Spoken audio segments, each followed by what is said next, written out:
ఇక తర్వాత రాశి వాళ్ళు 6వ రాశి కన్యారాశి వాళ్ళు. ఆ లెక్కకు వస్తే నాది కన్యారాశి, నా నక్షత్రం హస్త. అందువల్ల భయపడకూడదు. ఈ రాశి వాళ్ళల్లో నక్షత్రాలు చెబుతున్నా: ఉత్తర 2, 3, 4 పాదాలు, హస్త 1, 2, 3, 4 పాదాలు, చిత్త 1, 2 పాదాలు. ఈ రాశి వాళ్ళకి ఆదాయం 8, వ్యయం 11, రాజపూజ్యం 3, అవమానం 3.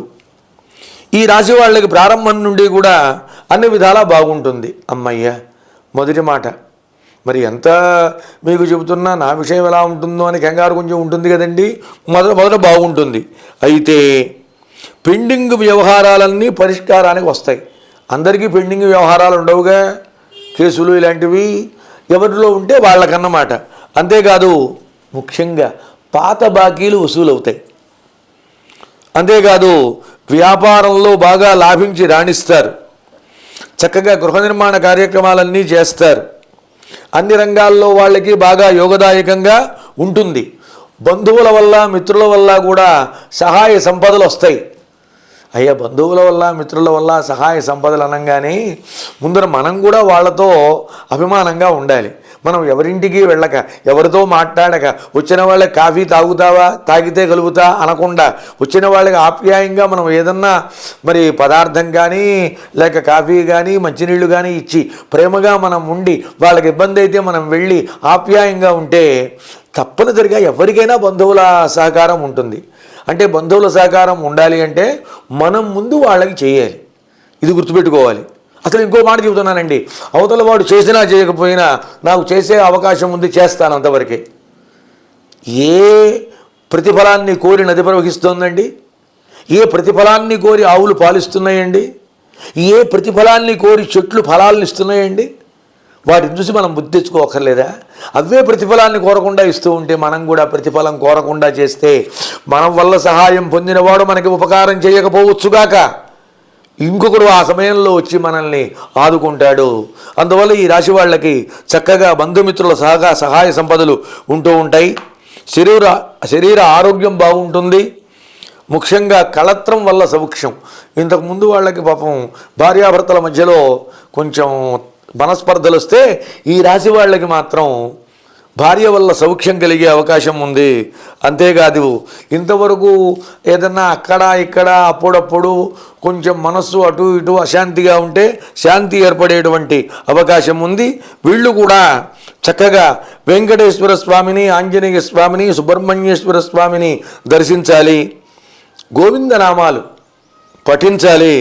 అంతేకాదు ఈ రాశి వాళ్ళు శని, రాహు, కేతువులకు చక్కగా జపాలు చేయించాలి, దానాలు, అభిషేకాలు అవి చేయించాలి. తర్వాత రాశి తులారాశి. చిత్తం 3, 4 పాదాలు, స్వాతి 1, 2, 3, 4, అలాగే విశాఖ 1, 2, 3 పాదాలు. ఈ రాశి వాళ్ళకి ఆదాయం 5, వ్యయం 14, రాజపూజ్యం 6, అవమానం 3. ఈ రాశి వాళ్ళకి చాలా బాగుంటుంది. ఇంతవరకు ఈ మాట చెప్పాలా నేను? చాలా బాగుంటుంది తులారాశి వాళ్ళకి. అంతేకాదు ఉద్యోగ, వ్యాపారం, వ్యవసాయాది రంగాల్లో బాగా లాభిస్తారు. ఉద్యోగం అయితే ఉద్యోగం, వ్యాపారం అయితే వ్యాపారం. రైతులు అనుకోండి, బ్రహ్మాండంగా పంటలు పండుతాయి, ధనాదాయం బాగుంటుంది. ఎంత కష్టమైన పనైనా సరే, ఎంత కష్టమైన పనైనా సరే తేలిగ్గా వాళ్ళు నెరవేరుస్తారు.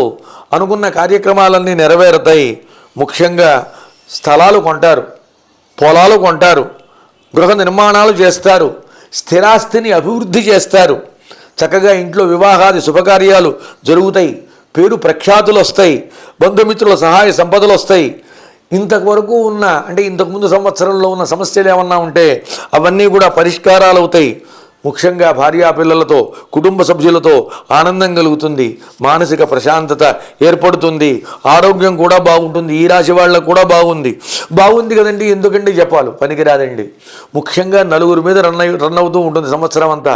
గురుడు, శని, రాహువు, కేతువు. కాబట్టి ఎక్కువ వాళ్ళకి చెబుతూ ఉంటారు జపాలు, అలాగే దానాలు, ఆయా స్థితిని బట్టి భగవద్ దర్శనాలు. ఈ రాశి వాళ్ళు రాహుకి జపాలు చేయించాలి, కనకదుర్గా స్తోత్రం చదువుకోవాలి, అలాగే వైష్ణవీదేవిని, ఆ దుర్గాదేవిని, గాయత్రి అమ్మవారిని దర్శించుకోవాలి. ముఖ్యంగా భాగవతాన్ని చదివితే ఈ రాశి వాళ్ళకి చాలా మంచిది.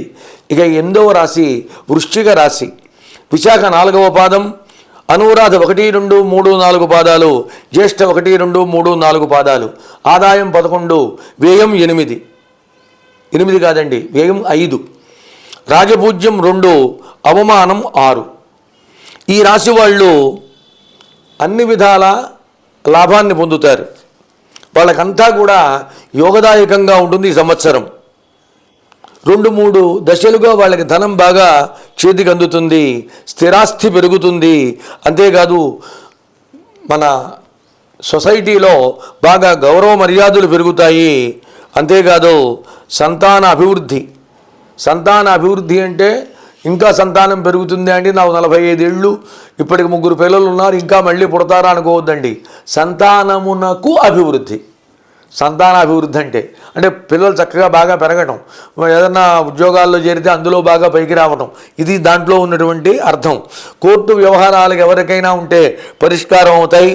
అంతేకాదు చక్కగా వీళ్ళు పుణ్యక్షేత్రాలను అనుకోకుండా చూస్తారు, అనుకుని కాదండి. అలాగే విదేశీ ప్రయాణాలు అనుకూలించేటువంటి సమయం ఉంది. ఒక్క మాట అండి, వృశ్చిక రాశి వారు వీళ్ళు పట్టిందల్లా బంగారం అవుతుంది. అందరికీ చెప్పడంలా పంచాంగకర్తలు. అయినప్పటికీ ఈ రాశి వాళ్ళు కూడా రాహువుకి జపాలు చేయించాలి, దానాలు చేయించాలి, కేతువుకి ఉలవలు దానం చేయాలి. అంతేకాదు శని త్రయోదశి నాడు శనికి తైలాభిషేకం చేయించాలి, నువ్వులు దానం చేయాలి. దుర్గాదేవి స్తోత్ర పాఠాలు చదువుకోవడం మంచిది.